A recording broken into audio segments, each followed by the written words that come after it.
जी नमस्कार। स्वागत है आपका मीना वाटिका ऑनलाइन क्लासेस में।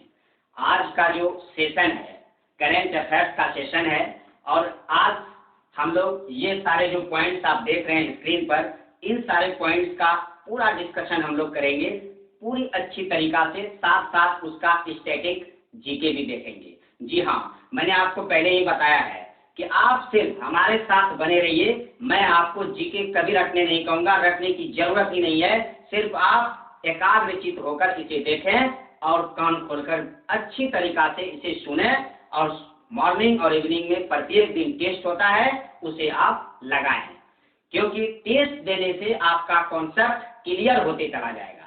तो चलिए समय को बर्बाद नहीं करते हुए आज का जो पहला पॉइंट है जो आप देख रहे हैं, भारतीय एम्पायर नितिन मेनन। तो चलिए आज का पहला पॉइंट डिस्कस करते हैं। ये भारतीय एम्पायर नितिन मेनन सुर्खियों में क्यों है, इनका क्या वजह है इनकी सुर्खियों में आने का। जी हाँ, नितिन मेनन अभी हाल ही में आईसीसी यानी अंतर्राष्ट्रीय क्रिकेट परिषद के एलीट पैनल में शामिल किया गया है। अंतर्राष्ट्रीय क्रिकेट परिषद के एलीट पैनल में, है ना, शामिल किया गया है अभी हाल ही में, और ये शामिल होने वाले तीसरे भारतीय एम्पायर हैं। इसके पहले दो भारतीय एम्पायर जिन्हें अंतर्राष्ट्रीय क्रिकेट परिषद के एलीट पैनल में शामिल किया गया था, वे हैं श्रीनिवास वेंकटराघवन, श्रीनिवास वेंकटराघवन, है ना, और दूसरे व्यक्ति थे सुंदरम रवि, सुंदरम रवि, है ना। यानी कि नितिन मेनन को अभी हाल ही में जो शामिल किया गया है, हाल ही में भारतीय एम्पायर नितिन मेनन को आगामी 2020-21 के सत्र के लिए एम्पायरों के अंतर्राष्ट्रीय क्रिकेट परिषद के एलीट पैनल में भारतीय एम्पायर को शामिल किया गया, जिनका नाम है नितिन मेनन। ये शामिल होने वाले तीसरे भारतीय हैं। इसके पहले दो भारतीयों को शामिल किया गया था, जिसका नाम है श्रीनिवास वेंकटराघवन और दूसरा है सुंदरम रवि। यदि हम आईसीसी की बात करें, कई बार हम आपको बता चुके हैं, इंटरनेशनल क्रिकेट काउंसिल, इसका फुल फॉर्म होता है। इसकी स्थापना 1909 में हुआ। इसका मुख्यालय पड़ता है दुबई में, नहीं कहाँ पड़ता है, दुबई में पड़ता है। तो चलिए बात करते हैं आज का पॉइंट नंबर 2 का। आज का जो पॉइंट नंबर 2 है वह है फीफा महिला विश्व कप 2023। जी हाँ, जो आप देख रहे हैं फीफा महिला विश्व कप 2023, यानी इसका जो आयोजन होना है वह होना है ऑस्ट्रेलिया में। ऑस्ट्रेलिया में फीफा महिला विश्व कप 2023 ऑस्ट्रेलिया और न्यूजीलैंड में होना है। कहाँ होना है, ऑस्ट्रेलिया और न्यूजीलैंड में होना है 2023 में। क्लियर है। इसके पहले 2019 में इसका आयोजन हुआ था, जिसकी मेजबानी फ्रांस के द्वारा की गई थी। जिसकी मेजबानी किसके द्वारा की गई थी, फ्रांस के द्वारा की गई थी। क्लियर है। ऑस्ट्रेलिया की यदि बात करें, ऑस्ट्रेलिया की राजधानी कैनबरा, न्यूजीलैंड की राजधानी वेलिंगटन और फ्रांस की राजधानी पेरिस। क्लियर है।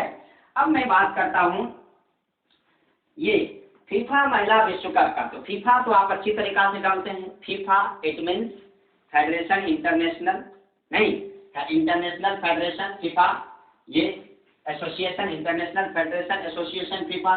तो फीफा महिला विश्व कप का जो आयोजन होना है 2023 में ऑस्ट्रेलिया और न्यूजीलैंड में होना है। 2019 में इसके पहले जो हुआ था उसकी मेजबानी फ्रांस के द्वारा की गई थी। चलिए देखता हूं आज का जो पॉइंट नंबर 3 है वह है मारीच। मारीच पॉइंट नंबर 3 क्या है, मारीच।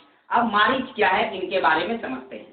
मारीच यानी अभी हाल ही में भारतीय नौसेना ने स्वदेशी रूप से निर्मित एक उन्नत anti torpedo decoy system Maareech को भारतीय नौसेना में शामिल किया गया है। किसे शामिल किया गया है, मारीच को, जो निर्मित है एक स्वदेशी निर्मित यानी हमारे देश में ही बनाया गया है, और यह एक उन्नत एंटी टारपीडो डिकॉय सिस्टम पर आधारित है। क्लियर है। मारीच आने वाले टारपीडो का पता लगाने में, उसे लोकेट करने में और उन्हें बेअसर करने में भी सक्षम है। क्लियर है। उन्हें बेअसर करने में भी क्या है, सक्षम है। इसका जो डिजाइन है, जो इसका विकास है, यानी मारीच का विकास और डिजाइन DRDO के द्वारा किया गया है। याद रखिएगा, मैं किसकी बात कर रहा हूँ, मारीच का। इसका विकास डीआरडीओ के द्वारा किया गया है, इसका डिजाइन डीआरडीओ के द्वारा किया गया है, डिफेंस रिसर्च, देखिए डिफेंस रिसर्च डेवलपमेंट ऑर्गेनाइजेशन, यानी कि डीआरडीओ के द्वारा मारीच का विकास किया गया है। और मारीच जो है कहीं से भी आने वाले टारपीडो हो या फिर उसे लोकेट करना हो या फिर उसे खत्म करना हो, उसको प्रभावहीन बनाना हो, तो ये सब करने में क्या है, ये सक्षम है मारीच। क्लियर है, जो स्वदेश निर्मित है, देश में पूर्णतः इसे निर्मित किया गया है डीआरडीओ के द्वारा। और ये अभी किसमें शामिल किया गया है, नौसेना में। कहाँ, नौसेना में इसे शामिल किया गया है। यदि मैं डीआरडीओ की बात करूं तो डीआरडीओ तो आपको पता होगा कि इसकी स्थापना 1958 में हुई। इसका मुख्यालय न्यू दिल्ली में पड़ता है। कहाँ पड़ता है, न्यू दिल्ली में। यदि बात करूं कि वर्तमान में डीआरडीओ के अध्यक्ष कौन है, तो आप ही बताइए कमेंट बॉक्स में कि डीआरडीओ के अभी अध्यक्ष कौन है, जबकि मैंने आपको कई बार बता चुका हूं। कौन है, डॉक्टर जी सतीश रेड्डी, है ना, जी सतीश रेड्डी, है ना, जी सतीश रेड्डी जो है डीआरडीओ के अध्यक्ष हैं।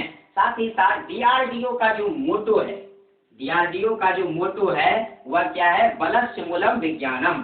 क्या है, बलस्य मूलम विज्ञानम, बलस्य मूलम विज्ञानम डीआरडीओ का मोटो है। डीआरडीओ स्थापित हुआ 1958 में, नई दिल्ली हेडक्वार्टर है, इसका अध्यक्ष है डॉक्टर जी सतीश रेड्डी। क्लियर है, हाँ। तो डीआरडीओ ने अभी हाल ही में क्या बनाया है, मारीच बनाया है, जो कि डीआरडीओ मारीच बनाया है, इसका नाम है मारीच, जो कि किस पर निर्धारित है, एंटी टारपीडो डिवाइस सिस्टम पर आधारित है। जो मारीच है यह नौसेना को अभी हाल ही में सौंपा गया है। बात करते हैं पॉइंट नंबर 3 का। तो आज का जो पॉइंट नंबर 3 है वह है मुख्यमंत्री मातृ पुष्टि उपहार योजना। जी हाँ, मातृ पुष्टि उपहार योजना जो आप देख रहे हैं, मुख्यमंत्री मातृ पुष्टि उपहार योजना, यह त्रिपुरा सरकार के द्वारा प्रारंभ किया गया है। किसके द्वारा प्रारंभ किया गया है, त्रिपुरा सरकार के द्वारा। मेनली उसका मानना है कि गर्भवती और स्तनपान कराने वाली जो महिलाएं हैं, है ना, उन्हें उत्तम पोषक किट प्रस्तुत करना, उसको उत्तम पोषण किट जो है प्रदान करने के लिए इसका मेन जो रीजन है, ये मुख्यमंत्री मातृ पुष्टि उपहार योजना का जो मेन रीजन है वह है कि शिशु और मातृ मृत्यु दर में कमी लाना। जो शिशु है और मातृ मृत्यु दर है उन्हें कमी लाना। तो मैं बात कर रहा हूँ मुख्यमंत्री मातृ पुष्टि उपहार योजना, इसका संबंध है, मातृ पुष्टि उपहार योजना का संबंध है किससे, त्रिपुरा से। किससे, त्रिपुरा से संबंधित है ना, त्रिपुरा से संबंधित है मातृ पुष्टि उपहार योजना। अब मैं बता रहा हूँ कि मातृ पुष्टि उपहार योजना, जैसा कि आप लोगों का मांग था कि सर इसका कुछ मुख्यमंत्री और गवर्नर, सीएम गवर्नर भी हो जाए, तो कोई बात नहीं, इसका आसान है, सीएम गवर्नर पढ़ते चले जाइए, कुछ नहीं है। त्रिपुरा की यदि मुख्यमंत्री की बात करें तो विप्लव कुमार देव इसके सीएम हैं, है ना, कौन है, विप्लव कुमार देव इसके सीएम हैं। और त्रिपुरा के यदि गवर्नर की बात करें तो रमेश बैस हैं। कौन है, रमेश बैस जो है, इनके कौन है, रमेश बैस त्रिपुरा के गवर्नर हैं।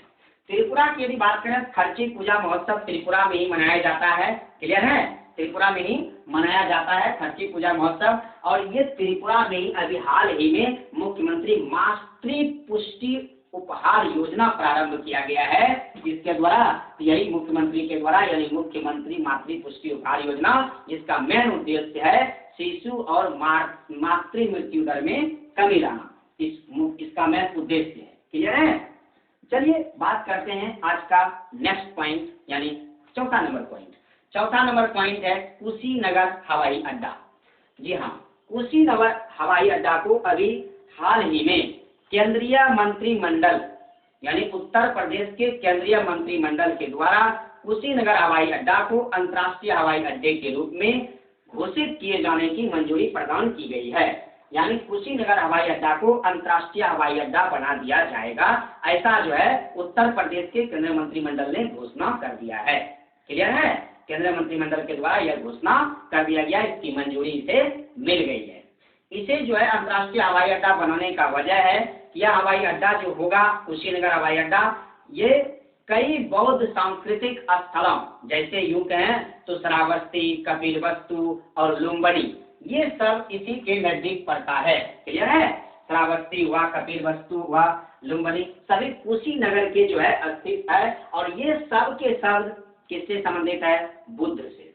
तो कुशीनगर हवाई अड्डा अब अंतर्राष्ट्रीय हवाई अड्डा होने वाला है, इसका संबंध किससे है? उत्तर प्रदेश से। कुशीनगर हवाई अड्डा किससे संबंधित है? उत्तर प्रदेश से संबंधित है कुशीनगर हवाई अड्डा। इसको अंतर्राष्ट्रीय हवाई अड्डा के रूप में मंजूरी मिल रही है, जो है घोषणा कर दिया गया है, जल्द ही इसको अंतर्राष्ट्रीय हवाई अड्डा बनाया जाएगा। तो मैं बात करता हूँ अंतर्राष्ट्रीय हवाई अड्डा बनाए जाने का वजह क्या है? श्रावस्ती, ये श्रावस्ती हो गया, साथ में ये क्या कहते हैं, श्रावस्ती हो गया आपका, कपिलवस्तु हुआ, लुम्बिनी हुआ, ये सब के सब कहाँ पड़ता है? कुशीनगर हवाई अड्डा के नजदीक। और सब का रिलेशन किससे है? गौतम बुद्ध से है। गौतम बुद्ध, जिन्हें आप लाइट ऑफ एशिया के नाम से जानते हैं, इसका उपनाम में लाइट ऑफ एशिया कहते हैं गौतम बुद्ध को। यदि गौतम बुद्ध की बात करें, इसका जन्म हुआ था, इसका जन्म, गौतम बुद्ध का जन्म 563 बीसी में। जी हाँ, बीसी और एडी बहुत भयानक क्वेश्चन है, यहाँ पर बनेगा क्वेश्चन, बीसी और एडी आपको फंसाएगा। ये दोनों दो चीज है और दोनों को समझ लीजिए। इसका फुल फॉर्म होता है बिफोर क्राइस्ट और इसका फुल फॉर्म होता है एन्नो डोमिनी। इसका होता है बिफोर क्राइस्ट, है ना, इसका होता है एन्नो डोमिनी। एन्नो डोमिनी, ये क्वेश्चन एग्जाम में पूछा गया है और आगे भी पूछा जाएगा। तो याद रखिएगा 563 बीसी में कपिलवस्तु के लुम्बिनी नामक स्थान पर जन्म हुआ था गौतम बुद्ध का। कहाँ हुआ था? कपिलवस्तु के लुम्बिनी नामक स्थान पर। क्लियर है? 563 बीसी में। इसके पिता का नाम था शुद्धोधन। क्या नाम था इसका पिता? पिता थे शुद्धोधन। पिता थे शुद्धोधन, माता थी माया देवी। माता थी माया देवी। एकदम बिल्कुल आप लोग चीजों को अच्छी तरीका समझते चलेंगे, क्वेश्चन यहाँ से बनता है, इस वजह से मैं आपको बता रहा हूँ। माता का नाम क्या था? माता का नाम था माया देवी। जरा सा ऊपर हम लोग मिटा लेते हैं। माता का नाम माया देवी था, पिता का नाम शुद्धोधन था। क्लियर है? यदि इसके बचपन का नाम बात करें, बचपन में इसका नाम था सिद्धार्थ। बचपन में इसका नाम क्या था? सिद्धार्थ था इसके बचपन का नाम। क्लियर है? इसकी यदि पत्नी की बात करें, पत्नी यशोधरा, इसकी पत्नी का नाम था यशोधरा और पुत्र का नाम था राहुल। पुत्र का नाम कौन था? राहुल था। इसके पुत्र का नाम, गौतम बुद्ध के पुत्र का नाम था राहुल। गौतम बुद्ध ने जो 29 वर्ष की अवस्था में गृह त्याग किया था, घर को छोड़ दिया था, तो वह जो घटना कहलाई थी गृह त्याग की घटना, गृह त्याग 29 वर्ष की अवस्था में किया था और ये घटना कहलाई थी महाधि निष्क्रमण। महाधि निष्क्रमण इसकी घटना कहलाई थी जब वह 29 वर्ष की अवस्था में घर को त्याग दिए थे तब। क्लियर है? ये प्रथम गुरु जो थे इनके, गौतम बुद्ध के प्रथम गुरु थे, प्रथम गुरु अनार कलाम। कौन थे?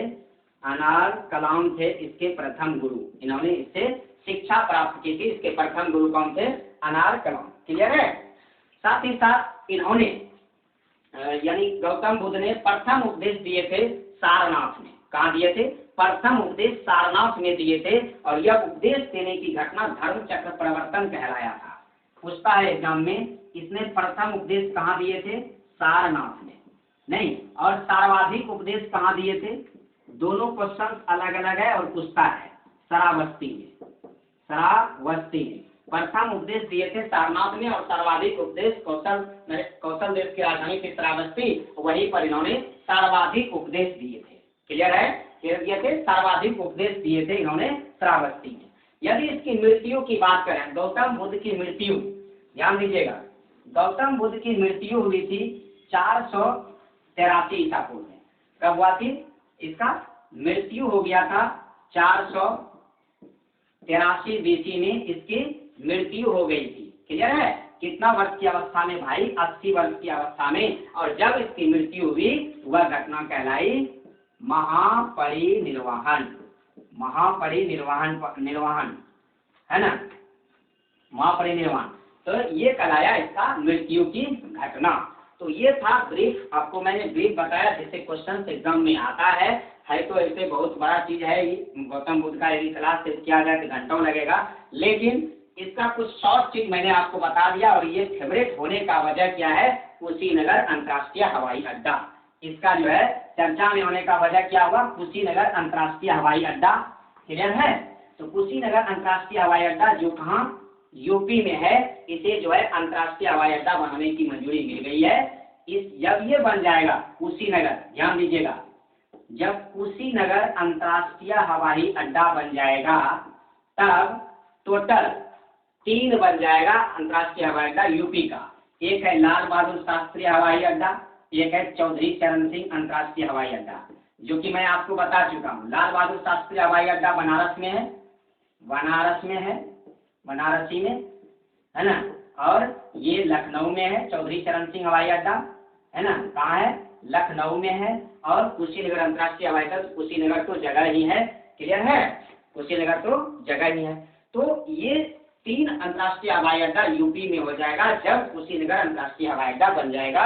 इसे जो है बनाए जाने की घोषणा केंद्रीय मंत्रिमंडल के द्वारा कर दी गई है। क्लियर है? अच्छी तरीका से चीजों को समझे आप। क्लियर हुआ कुशीनगर अंतर्राष्ट्रीय हवाई अड्डा। अब मैं बात करता हूँ पॉइंट, नेक्स्ट पॉइंट का, और नेक्स्ट पॉइंट है आपका, है ना, सुपर कंप्यूटर फुगाकू।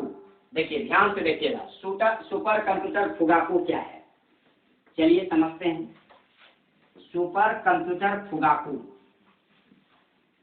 अभी हाल ही में सुपर कंप्यूटर फुगाकू जो है चर्चा में है।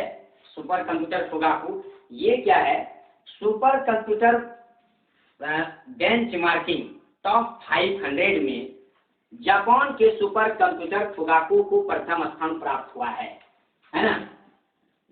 सुपर कंप्यूटर बेंचमार्क टॉप 500 में जापान का एक सुपर कंप्यूटर, कहाँ का है, जापान का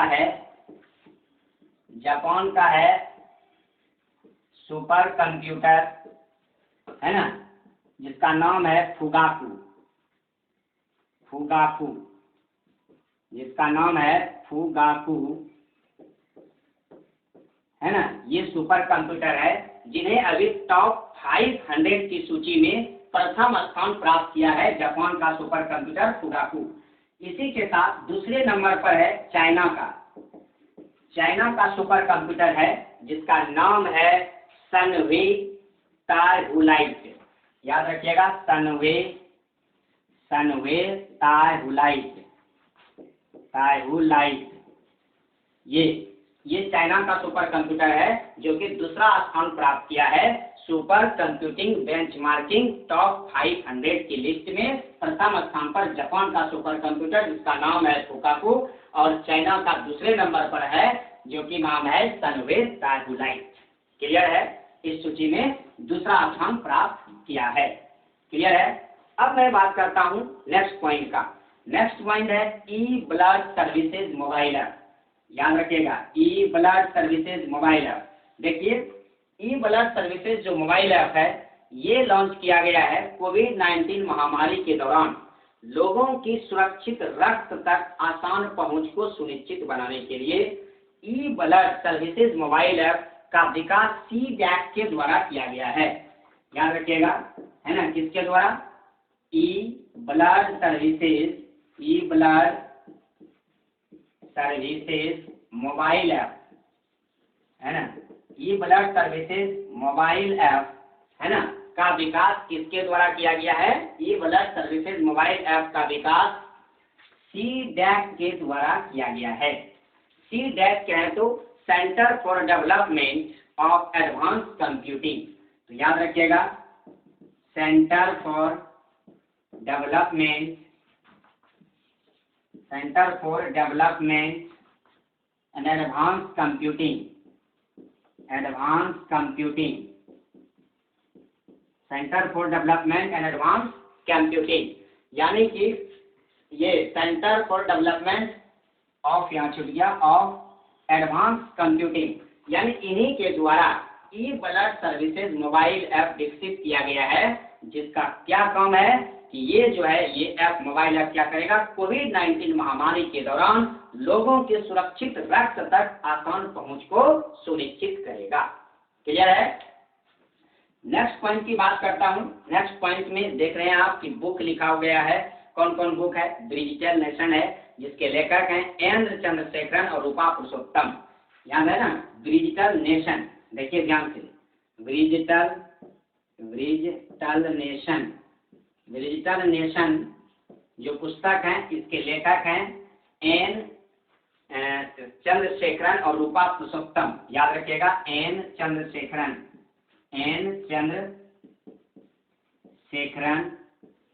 और रूपा पुरुषोत्तम जो है इनके लेखक हैं। क्लियर है। एन चंद्रशेखरन और रूपा पुरुषोत्तम डिजिटल नेशन पुस्तक के लेखक हैं। नेक्स्ट पॉइंट में दूसरा जो आपका बुक है वह देखिए क्या है, जयप्रकाश तुम लौट आओ। इसके लेखिका हैं जयप्रकाश तुम लौट आओ के लेखिका हैं, है ना, ममता मेहरोत्रा। कौन है? ममता मेहरोत्रा। जयप्रकाश तुम लौट आओ पुस्तक के लेखक हैं ममता मेहरोत्रा। ये जो पुस्तक है जयप्रकाश तुम लौट आओ, ये जयप्रकाश नारायण के जीवन दर्शन पर आधारित पुस्तक है। ठीक है ना, जयप्रकाश नारायण के जीवन दर्शन पर आधारित पुस्तक है। नेक्स्ट पॉइंट जो आप देख रहे हैं, द टेक विस्पर पुस्तक के लेखक है जसप्रीत बिंद्रा। याद रखिएगा, कौन है? जसप्रीत बिंद्रा। कौन है? Jaspreet Bindra. The tech whisper पुस्तक के लेखक कौन है? जसप्रीत बिंद्रा। क्लियर है। इस तीनों पुस्तक मैं आपको बता दूं कि हर क्लास में मैं आपको कुछ पुस्तकें दे रहा हूं। इस पुस्तक से सवाल एग्जाम में बनता है, क्वेश्चन एग्जाम में पूछ लिए जाते हैं। इस वजह से जितना पुस्तक चर्चित है, मेरा कोशिश है कि सारा पुस्तक आपका धीरे धीरे करके सारा कवर में करवा दूं। क्लियर है। अब मैं बात करता हूं आज का लास्ट पॉइंट, शीतकालीन ओलंपिक। जी हाँ, शीतकालीन ओलंपिक जो 24वां शीतकालीन ओलंपिक 2022 में होगा। ध्यान दीजिएगा, जो आप देख रहे हैं शीतकालीन ओलंपिक, तो 24वां शीतकालीन ओलंपिक जो होना है 2022 में होना है। कब होना है? 2022 में 24वां शीतकालीन ओलंपिक होना है। कहाँ होना है? तो बीजिंग में। चीन की राजधानी कहाँ है भाई? तो 24वां शीतकालीन ओलंपिक 2022 में बीजिंग में होगा। और 23वां जो शीतकालीन ओलंपिक था 2018 में हुआ था। कहाँ हुआ था?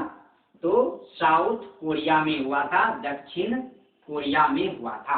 क्लियर है। 23वां शीतकालीन ओलंपिक।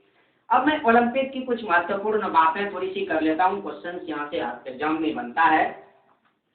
जैसे आधुनिक ओलंपिक खेल प्रतियोगिता की शुरुआत कब हुई थी? 1896 में। कब हुई थी? 1896 में। किसकी शुरुआत हुई थी? आधुनिक ओलंपिक खेल प्रतियोगिता की शुरुआत हुई थी। क्लियर है। आधुनिक ओलंपिक खेल प्रतियोगिता का शुरुआत कब हुआ था? 1896 में। अंतर्राष्ट्रीय ओलंपिक समिति की स्थापना 1894 में हुई थी, सखौन में हुई थी। 1894 में सखौन में हुई थी इसकी स्थापना। किसका? अंतर्राष्ट्रीय ओलंपिक समिति का, जिसका मुख्यालय कहाँ है? लुसाने में है। याद रखिएगा, इसका हेड क्वार्टर है लुसाने में। कहाँ है?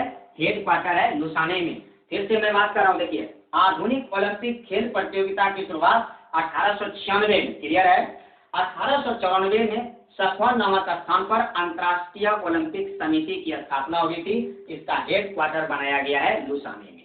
क्लियर है। इसके पहले अध्यक्ष थे, अंतर्राष्ट्रीय ओलंपिक समिति के पहले अध्यक्ष थे, इसके पहले अध्यक्ष थे यूनान के, है ना, जिसका नाम था डेमेट्रियस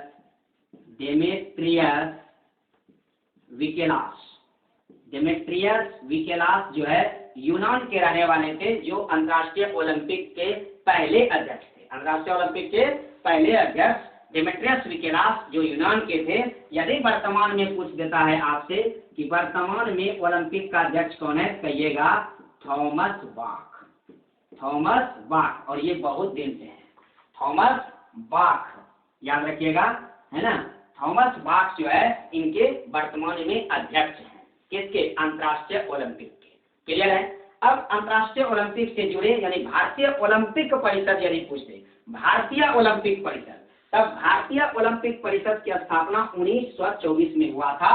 क्लियर है? भारतीय ओलंपिक परिषद की स्थापना कब हुई थी? 1924 में हुई थी। इसके प्रथम अध्यक्ष थे, है ना, भारतीय ओलंपिक परिषद के प्रथम अध्यक्ष थे सर जे टाटा। सर जे टाटा भारतीय ओलंपिक परिषद के प्रथम अध्यक्ष कौन थे? सर जे टाटा। क्लियर है? साथ ही साथ अंतर्राष्ट्रीय ओलंपिक समिति की पहली भारतीय महिला सदस्य कौन बनी है? तो नीता अंबानी। कौन? नीता अंबानी। नीता अंबानी। क्लियर है? यानी कि ये क्वेश्चन आ जाए, अंतर्राष्ट्रीय ओलंपिक समिति की पहली भारतीय महिला सदस्य कौन बनी है? तो कहिएगा नीता अंबानी। क्लियर है?